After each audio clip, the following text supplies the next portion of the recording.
నమస్తే welcome to me TV news.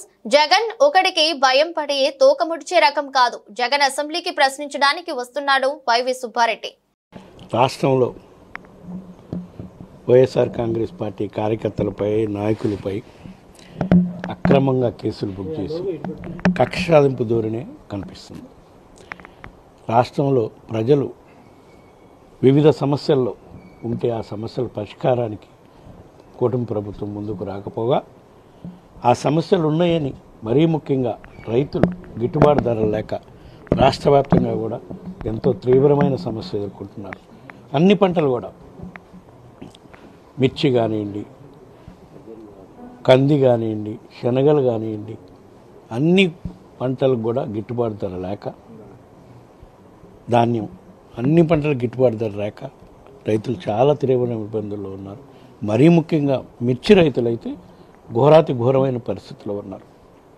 వాళ్ళకు అండగా నిలబడటం కోసం మా పార్టీ అధ్యక్షుడు జగన్మోహన్ రెడ్డి గారు ఆ సమస్యలు తెచ్చుకొని వాళ్ళని ఆ సమస్యలు పరిష్కారం చేసే విధంగా ప్రభుత్వాన్ని ప్రశ్నించేది దానికి గుంటూరు మిర్చి యార్డుకి పోయినప్పుడు కేవలం ఎలక్షన్ కోడ్ అని నెప్పని చెప్పి, ఎమ్మెల్సీ ఎలక్షన్ కోడ్ నెక్కమని చెప్పి జగన్మోహన్ రెడ్డి గారికి భద్రత ఇవ్వకుండా ఆయనకి హాని కల్పించే విధంగా ప్రభుత్వం చర్యలు తీసుకుంది. కాబట్టి దీనిపై తప్పకుండా మేము న్యాయ పోరాటం చేస్తాం.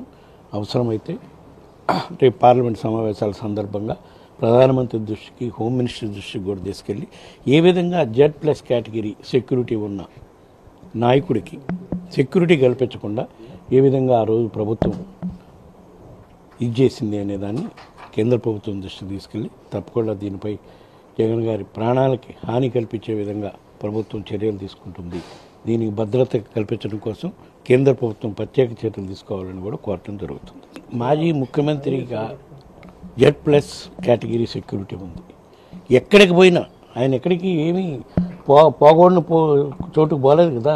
రైతులు ఇబ్బందుల్లో ఉన్నారని రైతులను పలకరించడానికి పోయాడు. దానికి సెక్యూరిటీ ఇవ్వకపోవడానికి కారణం ఏంటి? మీరు స్వార్థపూరితంగా ఆయన ప్రాణాలకు హాని కల్పించే విధంగా చర్యలు తీసుకునే కార్యక్రమం చేస్తున్నారు. దానిపై మేము తప్పకుండా పోరాటం చేస్తాం, న్యాయ పోరాటం చేస్తాం. కేంద్ర ప్రభుత్వం దృష్టికి కూడా తీసుకెళ్లే కార్యక్రమం చేస్తాం. సార్, ప్రతిపక్ష హోదా అనేది ప్రజలు ఇచ్చేది కానీ మేము ఇచ్చేది కాదు. అసెంబ్లీకి ఆ రోజు రాకపోతే ఇలాగ మేము సభ్యులు తొలగిస్తాం. ఎంతమంది సభ్యులు ఉన్నారని జగన్ గారు వస్తున్నారు.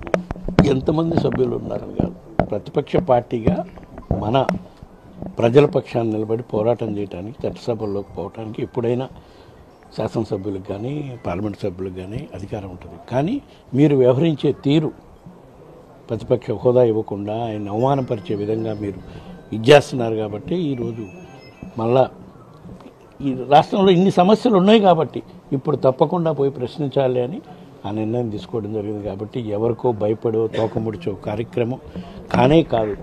అట్లాంటి కార్యక్రమాలు మా పార్టీ అధ్యక్షుడు జగన్మోహన్ రెడ్డి గారు ఆలోచన కూడా చేసే ఇది లేదు. ఆయన అప్పట్లోనే కాంగ్రెస్ పార్టీకి ఎదిరించి పోరాటం చేసిన ఆయన. కూటమి ప్రభుత్వం చేస్తుందే వైఎస్ఆర్ కాంగ్రెస్ పార్టీ కార్యకర్తలపై, నాయకులపై అక్రమ కేసులు బనాయించి అరెస్టులు చేసే కార్యక్రమం చేస్తున్నారు. కాబట్టి కార్యకర్తలకు అండగా ఉండడం కోసం, నాయకులకు భరోసా కల్పించడం కోసం మా పార్టీ అధ్యక్షుడు జగన్మోహన్ రెడ్డి గారు వాళ్ళని పరామర్శించే కార్యక్రమం చేస్తున్నారు. రాబోయే రోజుల్లో వాళ్ళు ఎన్ని అక్రమ కేసులు పెట్టినా కూడా న్యాయ పోరాటం చేస్తాం. ప్రతి ఒక్క కార్యకర్తకి, నాయకుడికి మా పార్టీ అధ్యక్షుడు జగన్మోహన్ రెడ్డి గారు అండగా నిలబడతారని చెప్పి ఈ సందర్భంగా తెలియజేసుకుంటాం.